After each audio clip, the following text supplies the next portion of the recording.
All right, we're waiting. Okay, we're waiting, I think, on just a couple people, making sure that they get into the room.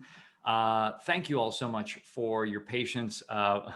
More so than usual, we had actors coming in from different places. One of our actors booked some work actually, and was traveling yesterday, and so it had rehearsal for that TV project, and was racing to kind of get back for this. So thank you all of you, the attendees, for your patience as we just kind of get all this together at the last minute. And yeah, our director Geoffrey just kind of led a warm up. If you ever have the opportunity to be in a theater once those open up again, and you're there, a half an hour early, you know someone on the in, very often you will see the actors on stage warming up, doing physical and vocal warm up. So we were just kind of doing one of those. So it kind of felt like being back in the theater, which was nice.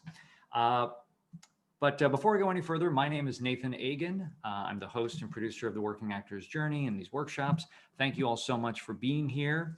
I will just go over a little bit of information at the top, and then we'll get to it. There is a Q&A portion of this evening, and so if you have any questions as we go, for the director, for the actors, for the dramaturge, you can put those into the Zoom chat, and I will collect those, and we can ask those at the end of the scenes. In case you're unfamiliar with what we've been doing here, so over the past month, this group has been working actually on 2 scenes from King Lear, and as they can all attest and speak more too, it's really a luxury to be able to spend this much time on a scene just looking at the text. In regional theater, Broadway, professional work, very often, you're cast, you start rehearsals, and pretty immediately you're up on your feet blocking it, because you don't have a lot of time before you start previews and costumes and tech and opening, all that stuff. And so it's been really fun for me as an attendee, and actually I have a small part to play in one of the scenes. But for all the actors and everybody involved, just to have this time, and it's been a lot of fun. I'm gonna actually put one of our actors on mute, as he continues to warm up. But yeah, so it's been a great experience, and I hope you'll stay connected to what we're doing. We definitely would like to do this again in the future. So maybe you will be, maybe one of the actors that is part of these workshops. We also have attendee spots through the weeks that you can drop in and sit in and observe these rehearsals, see what the actors are working on, see what they are picking up from the text, all this kind of stuff. Last night we did a great presentation from Troilus and Cressida, and tonight King Lear. And there's almost, it feels like an infinite number of scenes to work on. And of course, you get a whole new group of actors. You can do the same scene in multiple ways. So that is pretty much it for me. I think all the housekeeping details have been shared. Everybody is on mute, and their videos are off, so that's good. I will mention, if you haven't done this already, you want to turn off non-video participants. I think that's your ideal, so that even in gallery view, if you've done that, I should be the only screen you see. In gallery view, I should be full screen, basically. So that way, as actors come on stage, only those actors will appear, and when they go off stage, those videos will disappear. So you won't see all the other boxes for all the other people. So that's the only thing to note in terms of enjoying this as much as you can. So I believe with that, I am going to turn it over to our dramaturge, Gideon Rappaport. He's been with us for all 4 weeks. And Gideon will kind of bring us into the world of King Lear and the scenes we will see. So Gideon, if you can join us on stage. All right. Take it away, Gideon. Thank you. So I'm going to give you a few words of introduction to 2 scenes from King Lear that we're doing. As background, I just want you to remember that England went through about 85 years of civil wars, and King Lear and Shakespeare recorded those in his history plays. King Lear starts with the king dividing England. And the audience knows that this is a horror and will only lead to trouble. At the beginning of the play, he asks his daughters who loves him the most. Two of them flatter him and one of them refuses to, and he banishes her and decides to divide England in two instead of three. So he gives it to the two older daughters. The younger daughter is sent away. And the scene that we are going to start with, which is Act 1, Scene 4, is Lear now living with one of the two daughters. The agreement was he'd live with one for a month and then the other for a month. So we're starting in the middle of the scene when his eldest daughter, Goneril, comes in, and King Lear and she have this conversation. I will come back after this scene to say a few words about setting up the next scene. So this will be King Lear, Act 1, Scene 4.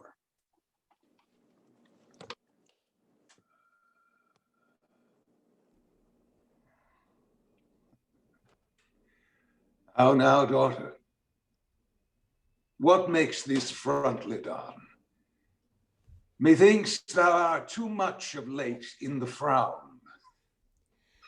Not only, sir, this your all-licensed fool, but other of your insolent retinue do hourly carp and quarrel, breaking forth in rank and not to be endured riots. Sir, I had thought by making this well known unto you to have found a safe redress, but now grow fearful by what yourself too late have spoke and done, that you protect this course, and put it on by your allowance, which, if you should, the fault would not scape censure, nor the redresses sleep, which in the tender of a wholesome wheel might in their working do you that offence, which else were shame, that the necessity will call discreet proceeding. Are you our daughter? Come, sir, I would you would make use of that good wisdom, whereof I know you are fraught, and put away these dispositions that of late transform you from what you rightly are. Does any here know me? This is not Lear. Does Lear walk thus, speak thus? Where are his eyes? Either his notion weakens, or his discernings are lethargy. Waking? 'Tis not so. Who is it can tell me who I am? I would learn that, for by the marks of sovereignty and knowledge and reason, I should be force persuaded I had daughters. Your name, fair gentlewoman? This admiration, sir, is much of the savor of other your new pranks. I do beseech you to understand my purposes aright, as you are old and reverend, should be wise. Here do you keep 100 knights and squires, men so disordered, so debauched and bold, that this our court, infected with their manners, shows like a riotous inn. Epicurism and lust make it more like a tavern or a brothel than a graced palace. The shame itself doth speak for instant remedy.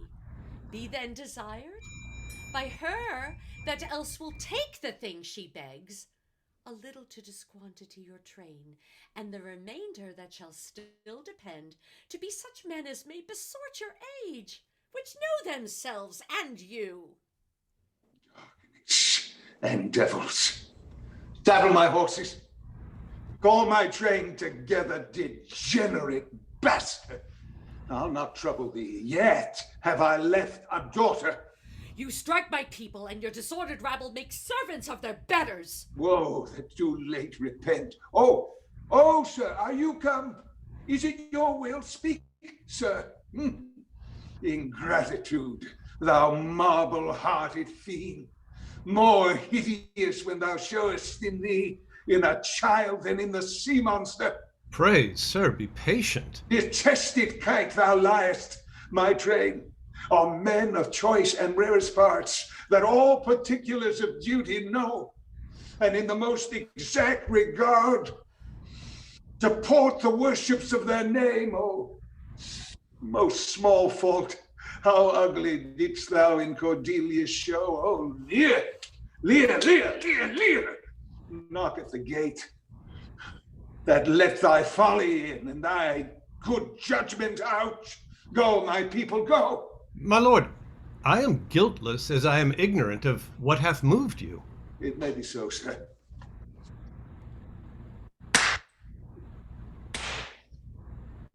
Dear nature, here, dear goddess, here. If ever thou didst think to make this creature fruitful, suspend thy purpose, into her womb convey sterility, dry up in her the organs of increase, and from her derogate womb never spring a babe to honor her. If she must teem, create a child of spleen, that it may live and be a thwart, disnatured torment to her. Let it stamp wrinkles in her brow of youth, with cadent tears fret channels in her cheeks, turn all her mother's pains and benefits to laughter and content, that she may feel,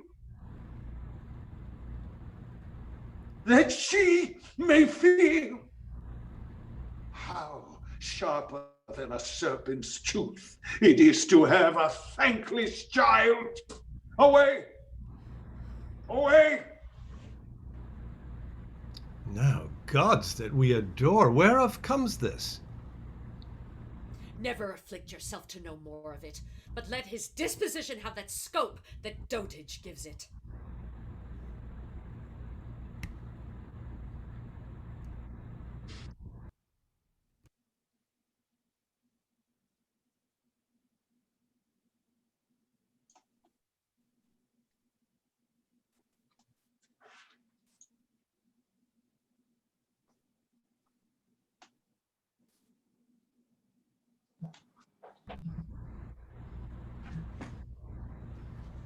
All right, so that was the first You're back. scene.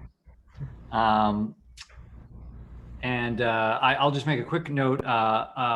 Elizabeth, we were noticing, sadly, the illusion that was not your background was coming through. For some reason, there was a little bit of light on the, I don't know if you can see that. Yeah. So we'll just fix that minor little tech item. Otherwise, great, wonderful. We'll move on to the second scene. So in this second scene, Lear has departed from his daughter Goneril's home and gone to Regan's home. And she, to avoid him, has left and gone to Gloucester's home. The servants have followed her, and the servant of the king and the servant of Goneril, have had a word battle.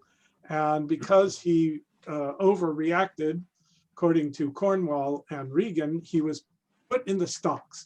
As the king's messenger, his name is Kent, as the king's messenger, this is an insult. It's a very low kind of punishment for the king's messenger. So Lear is going to begin, and he's going to ask, why is his servant being put in the stocks? It's a terrible insult to his majesty. So the scene begins. We're beginning in the middle of the scene when Regan comes in and meets her father, King Lear.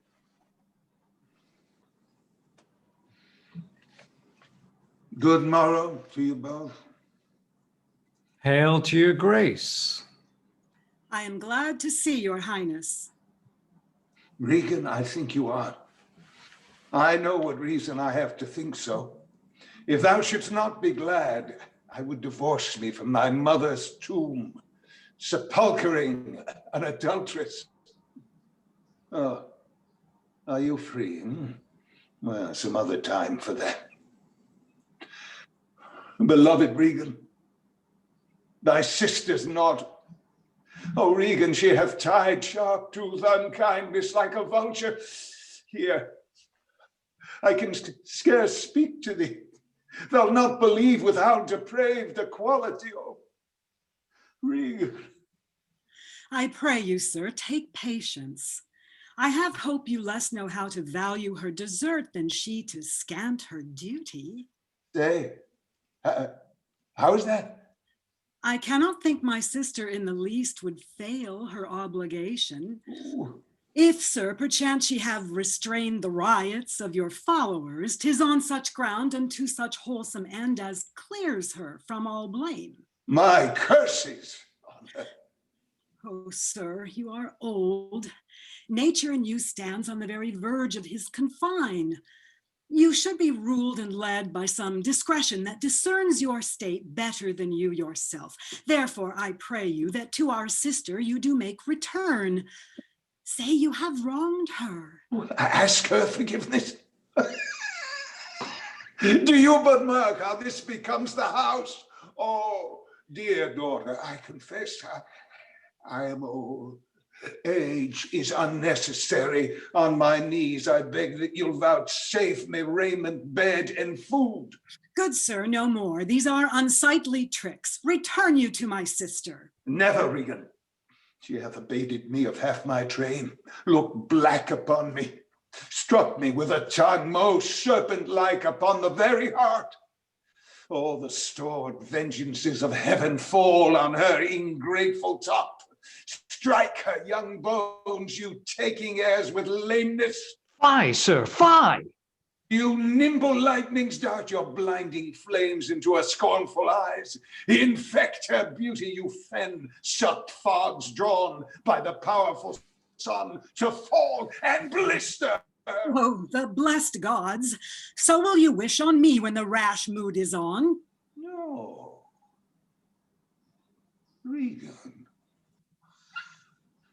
thou shalt never have my curse. Thy tender-hefted nature shall not give thee o'er to harshness. Her eyes are fierce, but thine do comfort and not burn. 'Tis not in thee to grudge my pleasures, to cut off my train, to bandy hasty words, to scant my sizes, and in conclusion to oppose the bolt against my coming in. Thou better knowest the offices of nature, bond of childhood, effects of courtesy, dues of gratitude. Thy half of the kingdom hast thou not forgot, wherein I thee endowed. Good sir, to the purpose. Who put my man in the stocks? What trumpet's that? Who stopped my servant? Regan, I have good hope thou didst not know on it. Who comes here? Oh, heavens. If you do love old men, if you yourselves are old, make it your cause, send down, take my part. Art thou not ashamed to look upon this beard? Oh, Regan, will you take her by the hand? Why not by the hand, sir? How have I offended? All's not offense that indiscretion finds, and dotage terms so. Oh, side, you are too tough. Will you yet hold? How came my man in the stocks? I set him there, sir, but his own disorders deserved much less advancement. You? Did you? I pray you, father, being weak seems so. If till the expiration of your month you will return and sojourn with my sister, dismissing half your train, come then to me. I am now from home and out of that provision which shall be needful for your entertainment. Return to her, and 50 men dismissed. No, rather I abjure all roofs, and choose to wage against the enmity of the air. To be a comrade with the wolf and howl necessity's sharp pinch. At your choice, sir. I prithee, daughter, do not make me mad. I will not trouble thee, my child. Farewell. We'll no more meet, no more see one another. But yet thou art my flesh, my blood, my daughter, or rather a disease that's in my flesh, which I must needs call mine. Thou art a boil, a plague sore, an embossed carbuncle in my corrupted blood. But I'll not chide thee. Mend when thou canst. Be better at thy leisure. I can be patient. I can stay with Regan, I and my 100 knights. Not altogether so. I looked not for you yet, nor am provided for your fit welcome. Give ear, sir, to my sister, for those who mingle reason with your passion must need content to think you old, and so, but she knows what she does. This well spoken. I dare avouch it, sir. What, 50 followers? Is it not well? What should you need of more? Yea, or so many sit that both charge and danger speak 'gainst so great a number. How in one house should many people under 2 commands hold amity? 'Tis hard, almost impossible. Why might not you, my lord, receive attendance from those that she calls servants, or from mine?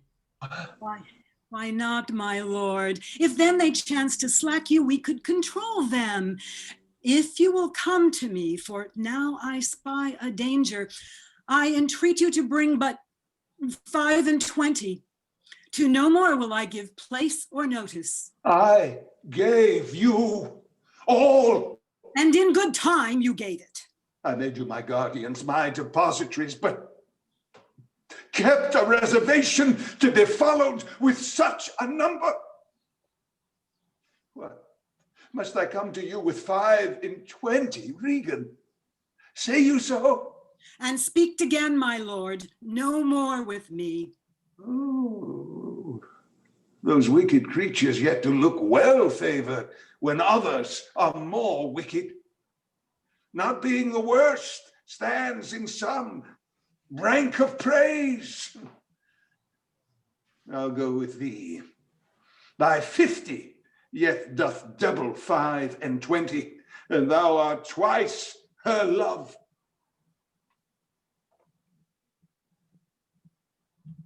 Follow an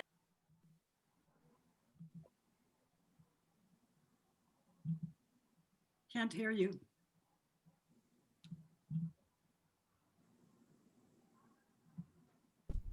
Can you hear me? Now. Hear me, my lord. What need you 25, 10 or 5, to follow in a house where twice so many have a command to tend you? What need one? Oh, reason not the need. Our basest beggars are in the poorest things, superfluous. Allow not nature, more than nature needs man's life, were cheapest beasts. Thou art a lady. If only to go warm were gorgeous, why nature needs not without gorgeous wearest, which scarce keeps thee warm. But for true need, you heavens, give me that patience. Patience I need. You see me here, you gods, a poor old man, as full of grief as age, wretched in both. If it be you that stirs these daughters' hearts against their father, fool me not so much to bear it tamely, but touch me with noble anger, and let not woman's weapons water drops stain my meds.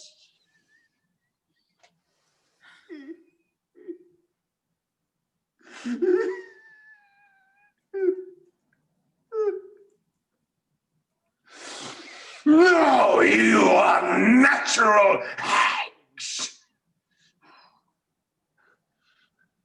I will have such revenges on you both that all the world shall. I will do such things. What they are yet, I know not. But they shall be the terrors of the earth. You'll think I'll weep. No, I'll not weep. My heart has full cause of weeping. But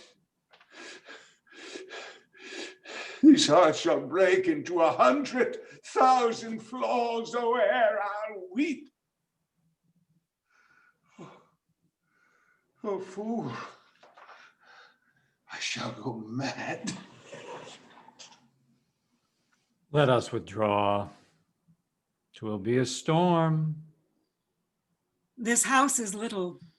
The old man and's people cannot be well bestowed. Stone blame hath put himself from rest, and must needs taste his folly.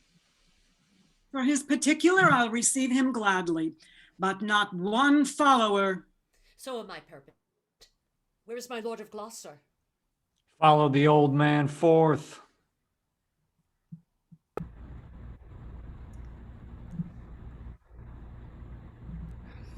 All right. As Lear comes creeping back in. Lear comes back. Creeping back in. Thank you all. Geoffrey, sorry, let me jump in really quickly, but I just wanted to, for those who didn't know, and obviously you can read the titles, but I just wanted to introduce our merry band of characters here. We have Geoffrey Wade, who is directing and also played Albany. Goneril is played by Elizabeth Dennehy. Lear is Tony Amendola, and Regan is Maggi Veltre, and as our wonderful dramaturge, Gideon Rappaport. So that's our cast of characters. And yes, so sorry, Geoffrey, take it away. Well, I was going to suggest that since we have so much time, we could review a couple things. Also, because between the technical hiccups and one thing and another, I think there's some stuff we can go over, and the people who are watching can see what directing this is like. First of all, this is all details because you guys have done just terrific work. Whoever's listening, we've been spending a lot of time on, I always say pulling apart the intentions or emotions of what's going on, so that a character isn't giving us sort of one note all the time, or giving us a wash of intentions. And these guys have gotten really terrific at finding those parenthetical phrases within these speeches.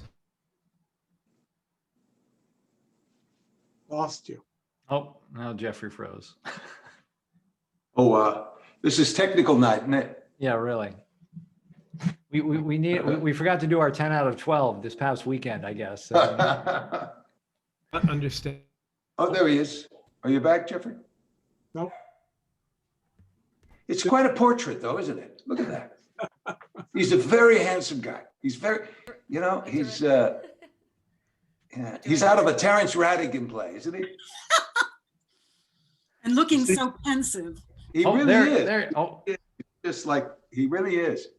Back for a back? He was back for a second. I bet it's his new puppy. Yes. For those who may have been present last night, it's funny because Geoffrey mentioned this before we went live. He's like, well, I plugged into the Ethernet. And the reason I mentioned that is because last night, Marcelo, he made a point of going, I'm plugged into the Ethernet. And he was the one who kept freezing. So I don't, the road to hell is paved with good intentions, as they say. All. Wow. And, Nathan, my mic was on, so I was baffled by that. It just was muted for all of us. I don't know what happened. But I noticed something, Elizabeth. From the very beginning, you were quieter. Your mic was quieter than it's ever been. Okay. Is it me? Is it just me? No, it was a little quieter. I heard that too. Yeah. All right. Am I back at all? No. Oh, we can hear you. We can hear you. All right. Well, that's the important thing. Nobody wants to look at this anyway. This, man, this is so annoying. You turn your camera off sometimes. Oh, there you are. You're moving. Am I moving? Am I back? You are, but you could just turn your video off and we can just hear you. I don't know if that's eating up any of your bandwidth. Save some bandwidth here. Yes. Well, I was showering you all with compliments. I was talking about how well you had picked apart the speeches and found, different variations in both your intentions and the emotional state and so on. By the way, let me know if I freeze up again. Have I frozen? Oh, no, you're good. We can't see you, but we hear you fine. I must say it was weird before because I could hear everything you were saying. So I was hearing It's like being at a party where people are talking about you. It's very odd. I wanted to perhaps take a look at this second scene again. A lot of this. Well, no, I take it back. I want to do one little bit of the first scene, and then I want to do some larger bits of the second scene. And what I want to do, Tony, now that you're thoroughly warmed up, and it was just magnificent stuff that you were doing. Thank you. There, but I think in the beginning, in this first scene, around the line, does anyone know me? This is not Lear. Does Lear walk? And so on. Tis not so. Who is it can tell me who I am? And all the way down through, I should be false persuaded that I had daughters. Yeah. Your name, fair gentleman. Then Goneril responds with, "This admiration, sir, is much of the savor of other your new pranks." Yeah. Which gives me a sort of textual clue that it's okay for you to actually go quite far with the sarcasm and facetiousness there. Yeah. Well, yeah. Okay. And so let's just try that a little bit and see how far you dare to go. All of a sudden, I had this vision, that horror vision, and I don't want to put something too bad in your head, but those pictures of Trump trying to dance. Did you see him doing those funny dances? It's like when your granddad tries to dance. Somehow this old guy being so facetious and sarcastic. It's his daughter's kind of standing there going, "What the hell are you doing? This is what I'm talking about. This is the problem." So let's really give her something to work with. So let's just do that bit. I'm going to have Goneril give you... No, let's start with, "Are you our daughter?" And okay, do you both see where we are? Yeah. So let's see how far you can go.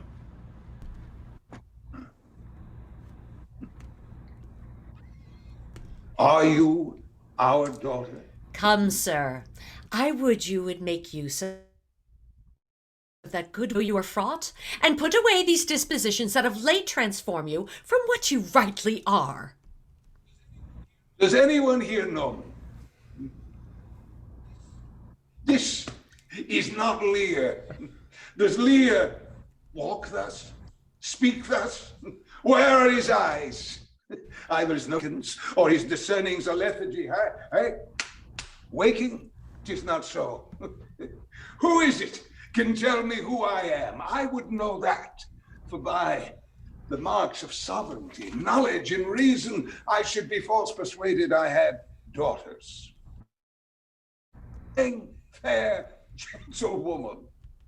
This admiration, sir, is much of the savor of other your new pranks. I do beseech you to understand my purposes aright, as you are old and reverend, should be wise. Here to you 100 knights and squires, men so disordered, so debauched and bold, that this our court, infected with their manners, shows like a riotous inn. Epicurism and lust make it more like a tavern or a brothel than a graced palace. The shame itself doth speak for instant remedy. Be then desired by her that else will take the thing she begs, a little to disquantity your train, and the remainder that shall still depend to be men, as such men as may besort your age, which know themselves and you. Darkness and devils. Saddle my horses, call my train together. Degenerate bastard, I'll no longer trouble thee. Yet have I left a daughter. You strike my people. Excellent. I'm going to stop you guys there because that was terrific. And I absolutely believe you can go that far with it. And it really gives her something to work with, because it helped both of you pick up that real It was interesting. I felt like I was really putting my head in the lion's mouth, because it was like 2 seconds ago you were joking and joking around and clowning around. Then all of a sudden it was like, whoa. Oh, good. Yeah. That's what we want. It's his it's his unpredictability that is troubling to his daughters. And I would submit, Tony, also to Lear. I think he has these wonderful lines. This is in the next part, where it says, "Don't make me mad. Do not make me mad, daughter." And right at the very end, he says, "Oh, fool, I think I think I'm going mad." And there's some other place where he has a line, "Let me not be mad." I mean, there are a number of times Yeah, he has it. where Yeah, he yeah. has this, which is actually kind of terrifying to watch. He has this self-awareness of losing his grip, which is almost worse than just losing it. I think. No. So that was really terrific, and I'm glad you both enjoyed it. I could see that, Tony, you were enjoying it. It was great, and then we could see the turn when she said, "Just get rid of some of your guys, and if you don't, I'm going to make you." Right? Yeah. When she That says line she said, "Well, the person who would ask you, but if you don't, I'm going to tell you." take it. We're like, "The fuck did you just say to me?" Yeah. It's terrific, and when we can find those turns like that in Shakespeare, it helps us all, because we're not drifting from one thing to another. So that was really nice. Was my mic better that time? Yes, Yeah. the mic is all on. We're firing on all 8 cylinders now for some reason.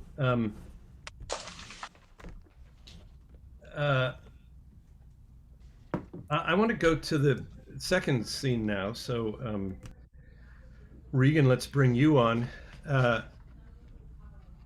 Again, Maggie, really nice stuff. I think you can afford to be even, and you've gotten this really well, so I'm just asking you to go even further than you already have, is to be even more reasonable and less pleading, right?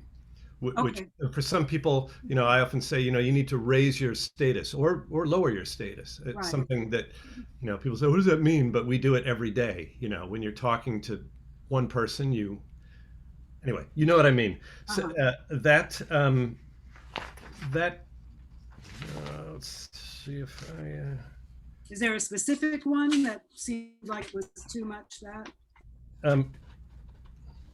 Well, the place where I wrote it down was pretty far in, when we got to "not altogether so, I look not for you yet. I look not for you yet, nor am provided." Try to be more just reasonable about it. Like, yes, rather than, and it's a note one can hear in a person's voice. The note isn't, "Oh, come on, please understand me. I just wasn't ready for you." It's like, listen, here's the problem, and here's the solution, right? So keep your status above his. Okay. It's funny because it's only it's a little mental adjustment. You don't have to. That doesn't mean you have to beat him down or anything. Okay.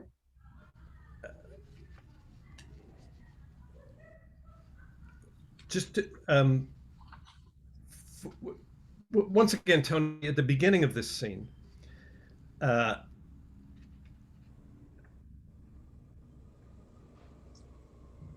I think, first of all, I know that we have a difficulty, one always does, with Zoom in this, but I think the beginning for all 3 of you goes quite quickly. So it's, "Hi, hey, how you doing? It's good to see you."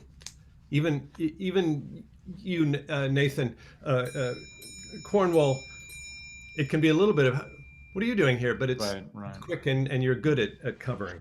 I just need it in the back of your head. And Lear, I think you can, I got this image of somebody finishing a race or getting to the far side of a pool when you get to, getting a hold of the edge of the pool when you get to Regan. It's like, oh God, you have no idea what this is. I'm so glad to see you. And even this stuff about, if you want, I think I know what reason I have to think so. If thou shouldst not be glad, I would divorce me from thy mother's tomb. Even that is,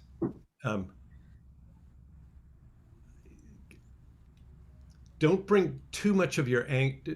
Actually, try not to bring any of your anger or upsetness with Goneril to the beginning of this. Yeah, you know what I was doing, and maybe I I need to cover it more, is, you know, I asked Gloucester and they refused to meet me at first. Oh, yes. So I've been letting too much of that show, but let me, let me cook that underneath. Oh, yes. And, Absolutely. Yes, yeah. that's it. That's the thing. Again, Okay. it's always the problem with taking these yeah. out of order. But again, textually, you've got this, oh, beloved Regan, my sister's not Regan. She was so mean to me, you know, they'll not believe it. Yeah. Oh, Regan. Oh, I said yeah, Regan. yeah. Oh, Regan. Yeah. So it's you don't turn until, I mean, you literally say, what? Right. How is that? But Yeah, then yeah. it says her little thing. So again, the further you can go with, oh, I'm so glad to see you. Oh, I'm just, Yeah, she's an ally. Yeah. she's an ally until she isn't. She's also the only one left. That's true. Yeah, she's the only one left. I Don't really you have forget it. I really have to eat Regan's, and speaking as one myself, she's the classic middle child who doesn't really, oh, man. she doesn't really expose her position until she has to. Yeah. But absolutely. So Tony, the happy you are to see her until you aren't. Okay. And again, Regan, in your line, oh, sir, you're old, and you stands on the very verge of his confine. Stop flickering. You're doing this very well. You're connecting those last, you know, ruled and led by some discretion and your state better than yourself. You're connecting all that well. But keep it sweet and reasonable, again, is what I wrote. Oh, okay. Yep. Sweet and reasonable, not pleading. It's, oh, honey. Oh, all right. Right? Mhm. You should you're old. Just take it easy. Act old, right? Yeah, I'm sure there's some misunderstanding. Let's keep this as congenial or collegial as possible, as long as possible, Mhm. right? Well, she's a little bit possibly innocent in a certain way of what she's saying. I mean, what the import of it might be, because in the last scene, GONERIL says he's old, and I saw Tony's face, you know, appropriately go, what? And so here she is, and she doesn't know it's following that, and she's kind of the same thing to him. Yeah. Well, and she's a little bit like, do you not understand how that's going to sound to him? She's just like, this is just reality, right? Yeah. I mean, that's what I'm trying for. Okay. Yeah. You know, it comes, it's one of the key words in the play in a kind of way. And it's, you know, Goneril uses in The Fool, of course, says it, you know, yes, just not have been old before thou wert wise, you know, and every time it's like, you know, it's almost like he's under this illusion that if he gives up power and has a free life, he'll get younger. That's very good. You know, he's almost like thinking, well, yeah, you know, I could go out and hunt more because, and it's shocking because he's still, certainly by our standards, very vital. Yes, you know, absolutely. Vital age. He's like all of us old guys. He thinks he's still, you know, 37 years old. And Anyway, but that's good. If I give up the sort of quotidian cares, I'll have even more energy, you know. Yeah, and it's almost like, okay, you deal with it, and I'll come and rescue you because you can't do it. Yeah. You know him. Yeah, so I'll be the, you know. It's like the artistic directors. Actually, it's like artistic directors who leave theaters, and this happens. It's very sad sometimes, not always, but sometimes they leave a theater and they're not asked to come back and direct. They personally chose who is going to be the new artistic director, but eventually they don't. I mean, I've had a couple of artistic directors say they won't even hire me at that theater. And I think, boy, that's interesting. Anyway, it is, and all of these things, they're all right, and they're all good things to draw on. I'm gonna do a bit of this, and I'm gonna encourage Geoffrey, you. I think, sorry, I'm going to step into the producer chair for a second. I think Gideon wanted to say something. Oh, sorry, Gideon. I just wanted to add something about the girls. They started the play by flattering him and with these huge, fulsome praises, and now they're nailing him with facts that it's got trying to be, realistic. They're not sounding the way they did in that first scene. So Right. we haven't done the first scene, but they can be carrying into these scenes something that's less. The masks have gone off, let's say. Yes, very good. Yeah, yeah, and it's one more thing that perhaps makes Lear think he's going mad, because he's Yes. trying to reconcile what they said Right. in scene Yeah. one with what's happening now. It's all backwards. Good. And one more thing, when Lear in this scene says, "Look at how this would look," and he pretends to be apologizing. There again, he can be up to his old tricks with an undertone of real bitterness, but still kind of enjoying his performance. Oh, yeah. And if it's not real and it could never happen. That's it's exactly what I was about to say. That the same thing we got just before in this previous scene. This thing about where he's acting out, "Dear daughter, I confess that I'm old," and all that stuff. Right. See how far you dare to go with it, Tony. Yeah, So, it's once funny. again- I hesitate. Yeah, Jeffrey, for you, I will do it. I hesitate. I felt like I went too far on No. that one. But didn't. because but I'd be glad to do it. See how far you can go. Okay. I mean, if not here, where? If not here, where? Um, Not when. If not, yeah.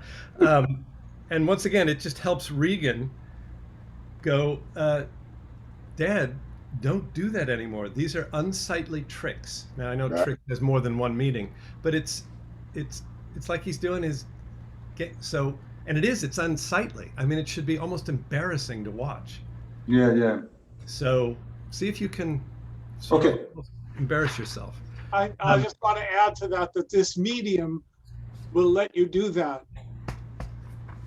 In other words, you can go further and not overdo it in the medium, because the medium limits you so much anyway, that I Yeah. think you can fill that space further. I think we'll actually do this section, and then we'll get into what comes next. Tony, in this next speech, Uh-huh. "Never vegan, she hath abated me of half my train, look black Yeah. plum, struck me with the tongue, will serve me at the very heart." I think there's a real break there, where you've just described what happened, and then you move forward into the beginning of these curses, right? This is what she did to me, this is what she did to this, what she did to me. Here's what I want to have happen to her, so that it's enough to make Cornwall go, whoa. This is beyond just an explanation of what happened. You've launched into a whole new energy of cursing. Okay. And then you nimble lightning. You nimble lightnings is even more so that Regan, once again, oh, the blessed gods is really a climax, and it has to top what Lear has just done. He goes, "I want to curse her like that." Cornwall is, "Whoa," and he goes, "Yeah, I want to curse like that. I want to curse her like that." And Regan is, "Jesus Christ, this is what you're going to do to me," right? So don't go under. Don't go, "Oh my God, this is terrifying. This is what you're going to do to me, and this is why you have to be controlled." See what I mean? That's the way, to me, dramatically. I mean, emotionally it's one thing, but dramatically we got a 1, 2, 3 thing here. The 1 is the second half of Tony's speech. The 2 is nimble lightnings, and 3 is you. So that Lear can be the one who then takes it down, sort of downshifts into, "No, Regan, you'll never have." "Oh, no. No, I didn't mean that. Not to you. You're not going to have my curse." See, and then we get these dynamics. It's almost musical. Is anybody still listening to me? Yes. Okay. Wait, what? Some of you are frozen, so I can't see anybody's head nodding. But it's almost musical, Shaw said that his plays should be cast with a tenor, a baritone, a soprano, and a mezzo. He wanted to hear those different voices, You know, he was an opera critic to begin with, and there are sort of musical and rhythmic things in plays, and I think this is one of them. So let's just do this section.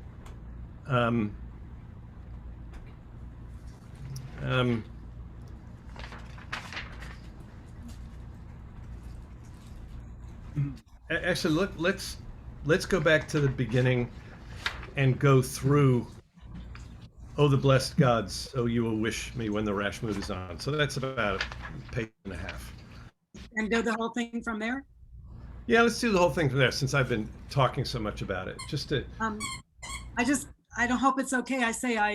Wasn't I supposed to say something after what trumpets that? Yeah, but you better get it in. No, I just got you. That was. All right. I will. I'll just keep talking when it's no matter who else is talking. Yeah, I cut you off. Sorry. I won't. We won't go any further. We'll give Regan. We're going to get your big climax on your blessed God speech, and we'll give Lear his next sentence. No, Regan, I shall never have my curse. Thy tender-hearted nature shall not grieve thee, or to harshness.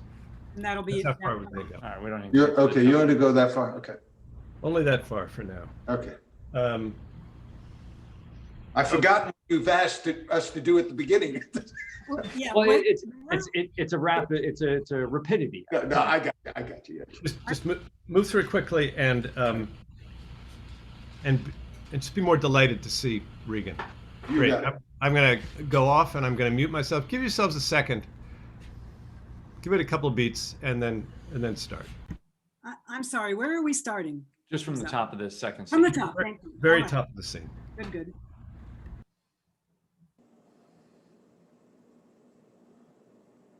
Huh. Good morrow to you both. Hail to your grace. I'm glad to see your highness. Regan, I think you are. I know what reason I have to think so. If thou shouldst not be glad, I would divorce me from thy mother's tomb, sepulchring an adulteress. Oh, are you free? Yeah. Some other time for that. Beloved Regan, thy sister's not. Oh, Regan, she hath tied sharp tooth unkindness. Like a vulture here, I can scarce breathe. I can scarce speak to thee, thou not believe, without depraved equality. Oh, now let me go back. I'm sorry. That wasn't it. Yeah, let me ask you something. You see, Yeah. There's that. Yeah, I was trying to do what we were talking about, but then in the middle of it, he's got that, oh, are you free? Let me try it again. Let me give it another shot. Okay. Yeah. Just Yeah. don't let it make you weep. Just the No. relief of it. The relief. Okay. Okay. Good morrow to you both. Hail to your grace. I am glad to see your highness. Regan, I think you are. I know what reason I have to think so. If thou shouldst not be glad, I would divorce me from thy mother's tomb, sepulchring an adulteress. Oh, are you free? Well, some other time for that. Beloved Regan, thy sister's not. Oh, Regan, she hath tied sharp tooth unkindness like a vulture. Here I can scarce speak to thee. Thou not believe with how depraved equality. Oh, Regan. I pray you, sir, take patience. I have hope you less know how to value her desert than she to scant her duty. Say, how is that? I cannot think my sister in the least would fail her obligation. If, sir, perchance she have restrained the riots of your followers, 'tis on such ground and to such wholesome end as clears her from all blame. My curses on her. Oh, sir, you are old. Nature in you stands on the very verge of her confine. You should be ruled and led by some discretion that discerns your state better than you yourself. Therefore, I pray you that to our sister you do make return. Say you have wronged her. What?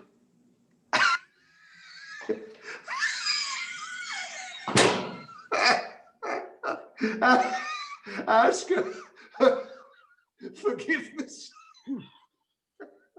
Do you but mark how this becomes the house? Dear daughter, I confess I am old. Age is unnecessary. On my knees I beg that you vouchsafe me raiment, bed, and food. Good sir, no more. These are unsightly tricks. Return you to my sister. Never, Regan. She hath abated me of half my train. Looked black upon me, struck me with her tongue most serpent-like upon the very heart. Oh, all the stored vengeances of heaven fall on her ingrateful top. Strike her young bones, you taking airs with lameness. Fie, sir, fie! You thimble lightnings dart your blinding flames into her scornful eyes. Infect her beauty, you fen-sucked fogs, drawn by the powerful sun to fall and blister her. Oh, the blessed gods! So will you wish on me when the rash mood is on. No, Regan, thou shalt never have my curse. Thy tender-hefted nature shall not give thee o'er to harshness. Her eyes are fierce, but thine do comfort and not burn.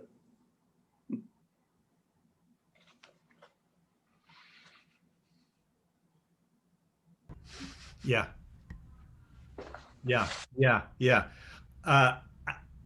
I don't know how you guys felt, but I loved that. I loved it. You could see the changes in you. And interestingly, so at one point my video was frozen, so I was getting the radio version, but I didn't need to actually see your faces. It was really terrific. Yeah. I don't know how you felt, and maybe we can get opinions from some of our watchers later. How do you feel, Tony? You were worried about going too far. I did not think that too far. I found a way in. No, that's not. Yeah, at all. That laughter, Yeah. you sort of couldn't contain yourself at the idea of it. And then the switches as she was talking to you, now we're getting a real conversation as you are learning more about the condition, what she's thinking, and Regan, Right. as you are seeing more and more what he is like. Everybody's sort of feeling their way along at first, and then it gets to, no, this is what I want. And then the other character, you are going, no, this is what I want. And that's terrific. That's, I thought that was, I'm not going to do anymore. I'm not going to talk anymore, except to say that was really splendid work. And I hope Gideon will agree that one always wants to be looking for that in these plays, which are, I'm as guilty as anyone. It's easy to get carried away by kind of overall feeling or anger, which is it's always such a unuseful thing to think of, I think for actors. But you were finding so many wonderful variations, and then I was hearing them. I mean, you may have been thinking them before, but now I'm hearing them. Cool. Just terrific work. Yeah, the power is in the specificity of each line, each exchange, and you got that. It was wonderful. And as I'm the more silent part of that scene, I'm just listening, and I, I'll share that by really going much bigger, it actually made the scene much funnier. There were a couple points where I had to not laugh because it's fun. It's funny what's happening, what's transpiring, but it's like, but I'm playing Cornwall, who doesn't find it funny, but it just brings out that humor because you have these giant contrasts between people. Right. And of course that's not, I know that's not what, we as actors play is let's play the comedy, but that's just what creates the comedy. It Right. makes it I think more of one of the great things about these scenes is that that's true. And at the same time, we know underneath that this comedy is built on a terrible volcano of horror and tension, and the sarcasm is coming from two places at the same time. So we're getting, and Tony, you were doing this. It's really so good. You're getting the kind of superficial fun of the sarcasm and the play acting, and at the same time that's coming out of a very, very deep well of avoided frustration and anguish, because Lear, the whole first half of the play, Lear is in denial. He's just the incarnation of denial, and that's why the fool exists. He keeps kind of poking at him, and that denial is underneath or on top of the horror that this betrayal of the daughters is making him feel. And so it's the disjunction between reality. This scene began with him saying no, and Kent says yes. Who put you in the stocks, your son and daughter? And Lear says no, and Kent says yes. And Lear says no, and Kent says yes. And Lear says no, they wouldn't. And Kent says yes, they did. And Lear keeps going. So it's this giant of denial, of cognitive dissonance that's coming out in these different ways. The cursing on the one hand, and the sarcasm and the comedy on the other, and they're both there together all the time. Anyway, that's a long way of saying you got it, and it was powerful. Good. Maggie, I want to add that you too picked up the gauntlet and went big on your climax there, which again gives us this wonderful break. It's like a graph that just falls off. You know, we go here, and then we got a really downdraft there. It worked dramatically. It worked for you, and so way to go, way to embrace it, and also you got that quality of being reasonable without being cruel. I think that comes in a little later, but being reasonable but without I can't think of better words, but without being pleady, without lowering yourself. I was So trying to very do good. She's being rational. This is just rational. She's being completely rational, and it can be. Don't anyone take this wrong, but it can be a snare for women, for actresses in particular, to get pleady. And what Shakespeare does is give you all of these incredibly strong women who rarely enter that, who rarely use that tool. I'm not saying it's not a tool that can't be used. It's not. It doesn't want to be your default tool. All these wonderful, strong characters. So always look for the strength rather than appealing to someone's weakness. You know, they're all Rosalind's teaching men how to behave. Very often. But that was terrific, and you know, well done. Gideon, do you want to say anything more about women in Shakespeare? Oh, well, it's one of my pet peeves. Yeah, I think what you're saying can be generalized more, that it's very tempting to take one emotion and make it the guiding principle of a characterization of a whole of a character in a whole play, and it results in boring theater. So Shakespeare gives you unbelievably complex and specific strengths to play if you're paying attention, you know, to the words and the antitheses and all the things we've been talking about for a month.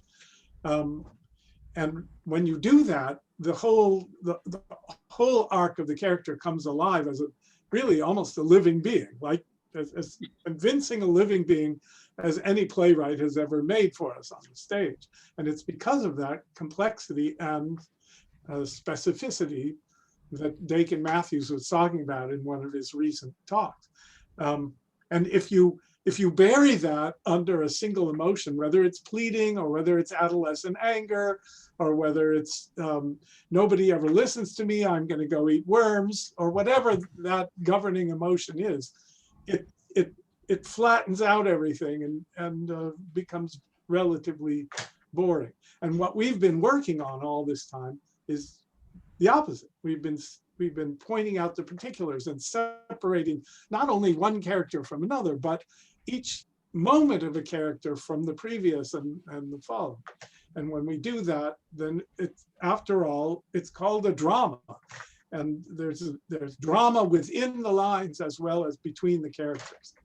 So when you find the drama in the lines, the drama between the characters or among the characters comes alive. Nathan, do you want to?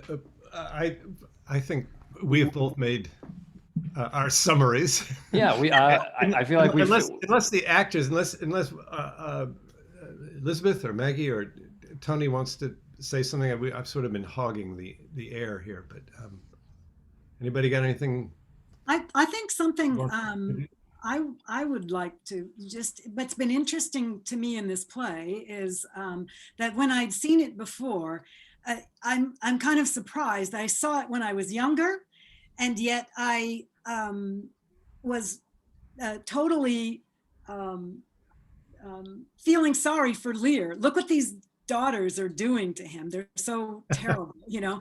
And what's been interesting is to watch this and to see, oh, there are plenty of times when he really does act like a person that they have a reason to believe you're old and things are going haywire a little bit, you know. And he didn't, I mean, even though they were being, you know, they were covering up their real feelings, they weren't as loving, but he hasn't acted in a very respectful or loving older father kind of giving up his reign either. So some of what's drawn out of them seems like it's not okay, but it's a little bit more. It seemed I understand it better now. Great. It gets, I mean, they get so egregious very fast that it's like, well, wait a minute. You have to remember that he began the play by doing something really absurd and self-destructive. And the best characters, namely Kent and Cordelia, saw it right away. This is a disaster. And the other two daughters tried to just smooth it over and take advantage of it. So the false vision of Lear is what starts the play. And so you're absolutely right to see that in him here.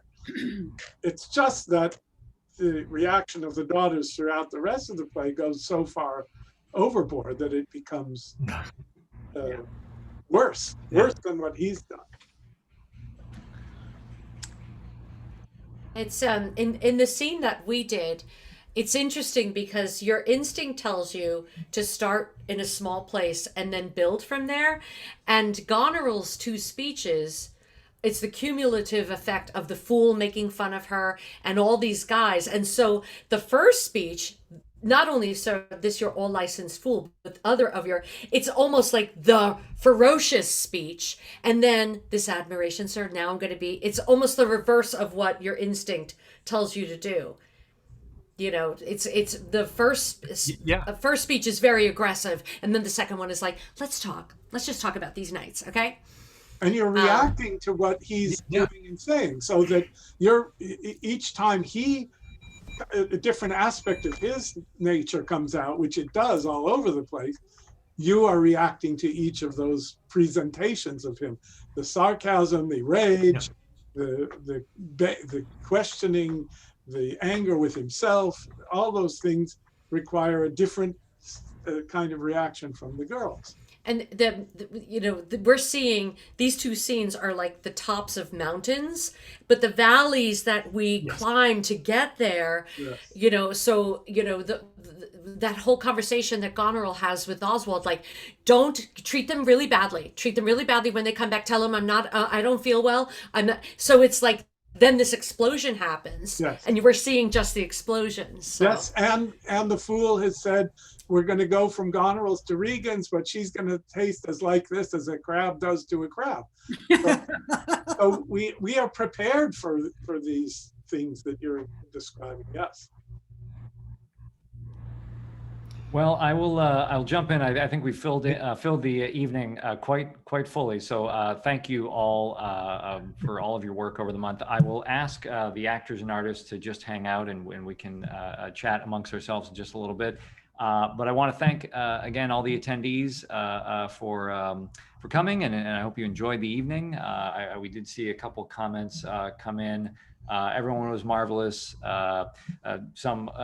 Given the time zones people might be calling in from, they have to go put children off to bed, but they enjoyed the scene. So, but yeah, thank you again for all of you attending. And as I mentioned, we do hope to continue doing them, and maybe you'll be part of future workshops. So with that, I will I'll put everybody, all the attendees in the waiting room, and all of us can continue to kind of have a little bit of a cast party. I'll let the attendees know. So, you know, this is an opportunity for the actors to kind of hang out as we close out our month. So again, thank you all for attending. Hope you had a great evening. And that's it. Thank you all for being here. So let me just move everybody, and thanks again.